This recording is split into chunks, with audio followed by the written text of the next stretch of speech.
Think about the stations of the cross, right? And so Simon of Cyrene, you find this also in the gospel. It's like almost like a throwaway line, but there are no throwaway lines in the gospel. And this is like an example of a gospel story, which is, gosh, you don't know too much in terms of like the words, but you know enough.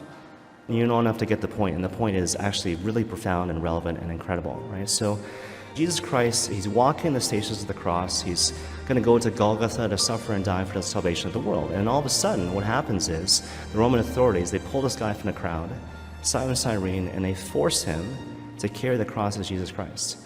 So even just based on that alone, you have this image of like what the situation is. Like, I don't really want to help Jesus carry the cross. Not an active participation, not a vigorous carrying of the cross, but like, I don't want to do this. I would rather stay in the crowd. And yet he's forced to do it. So at the beginning of the story, he's simply Simon, not yet a saint. And it kind of begs the question, like, what transforms him? What changes his heart such that he eventually becomes Saint Simon of Cyrene? And the answer obviously is the cross, right? But here's the point, right? So it's not so much like Simon carries his little cross and Jesus carries his big cross. It's the one same cross. That's why that image, that's why that story is so powerful. That's important for us to know as well. So the invitation to take up your cross and follow Christ, it's not like I bear my cross in the moment, in this particular moment in time and space. It's a participation in carrying the one true cross of salvation and redemption. And here's the thing.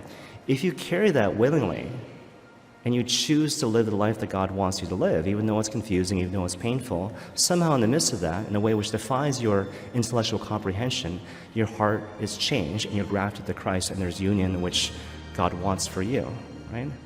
And that's what happens to St. Simon of Cyrene. So at the end of the story, you realize that, okay, I began with this idea that I didn't want to be plucked from the crowd.